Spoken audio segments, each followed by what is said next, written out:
Well, hello there. I'm Tatiana Volk, the GM Witch, and today we're going to be doing a first impressions flip through followed by a mini review of 1,000-Year-Old Vampire. Lots to get through, so let's get into it.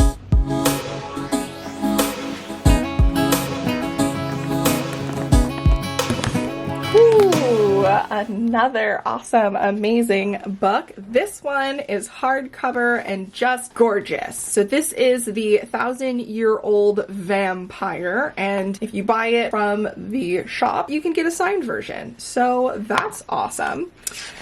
All right, now let's get into it. I love the way that this book is put together. I think it's absolutely gorgeous, but I don't really know a lot about it.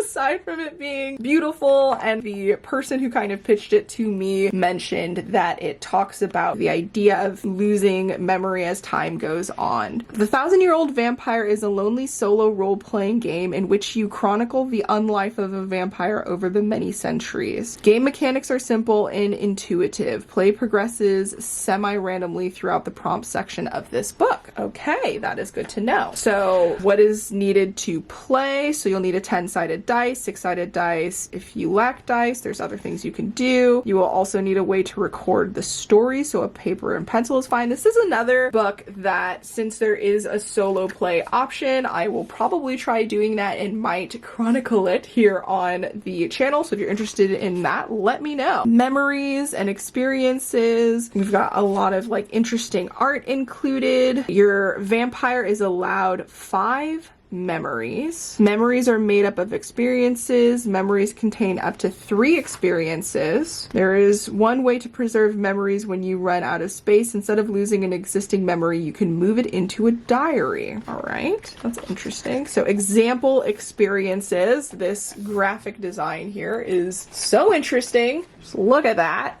I love the scrapbook feel of this. So fun. And then we have information about the diary, and then skills, resources, characters, marks. What is a vampire? I like the little clippings. A mark is a visible indication of your vampire's undying state or any other thing that sets them apart from mortal people. Now we get into the vampire creation section, information on playing the game. To play this game, you need to answer a series of prompts. Answer these prompts to learn about your vampire, experience their travels, and be surprised by their doings. I wonder how many times you'll be able to play. So you can answer prompts either in writing, like a journal, or just aloud to yourself. This book is designed so that you can write your responses directly into its pages. Not doing that.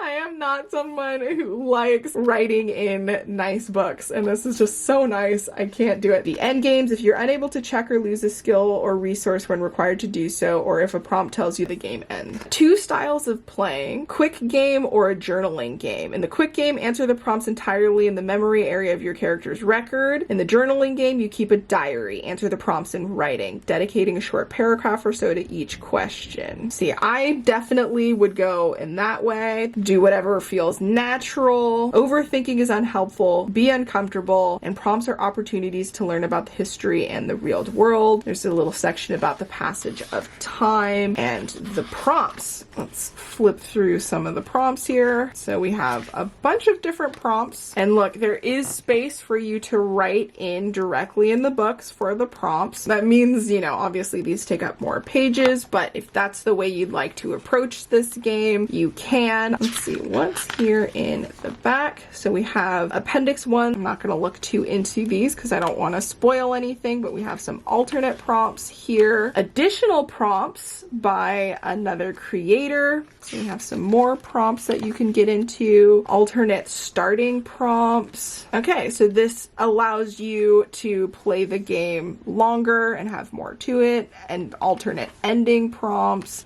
More additional prompts. Objects, body, doom, weird place. I just love this scrapbook feel. It's so fun. Appendix 2, random numbers. So this is probably going to be related to some of the prompts. Appendix 3, this 1,000-year-old flower. Again, I believe all of these will make more sense if you're actually playing. An interview by Bree Sheldon. Suggestions for group play. All right, so hacking rules as a fundamental part of role-playing. That is so true. It's part of the delight of gaming to take a system and break it gently until it's all yours. Rules presented here are a loose guide to playing this game as a group. Adjust them as needed. If you want to spend 3 hours role-playing out a scene in character, go ahead. Whatever you do, follow good game practices and make sure that everyone is having fun. Journaling games takes days or weeks. Quick game takes a few hours. General multiplayer rules. Play examples. So that's nice. So we have some examples here of gameplay. What is a role-playing game? Game design layout. So we've got some general information about the creators, and then a character record. So this is a game to play in a notebook or on a large white wall. Just know it's not practical to use a single sheet of paper because your vampire's memory will quickly outgrow it. And then we have a place for you, I guess, to put your character's information. So their memories, skills, resources, characters, marks, designer's notes. So the core of the game came together in just a couple of days. So that's cool. Powered by Mountain Dew. And then that's it. So that wraps up the 1,000-year-old vampire. And yeah, it's really gorgeously put together, really interesting and really fun.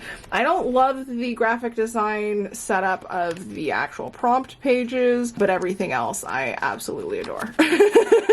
Okay, so most of that footage that you saw was taken quite some time ago when I had first received the book. At this point, I have played a couple of sessions of 1,000-Year-Old Vampire and really enjoyed it.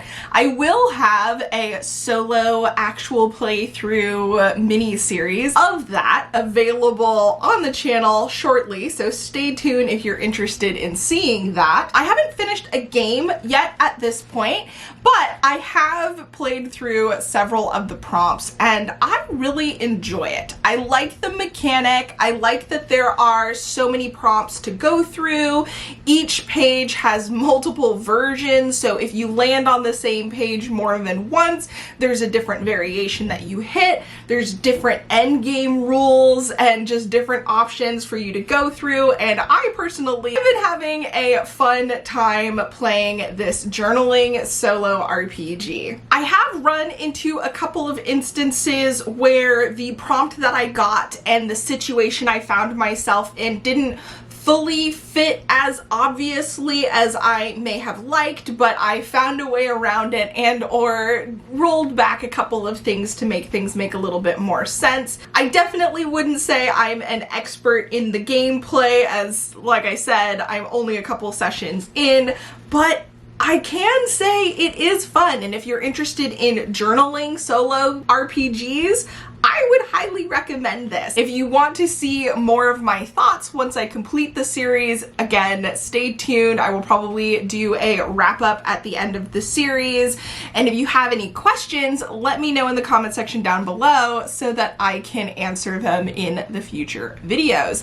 Thank you so much for hanging out with me. Also, a huge shout out to all of my patrons who are supporting the channel and getting all of the good behind the scenes. It really means the world to me, all of the support that I have gotten with this relaunch, and just in general, you guys are all amazing. If you're ready to watch something else, check this out, and I will catch you in the next one. Until then, bye!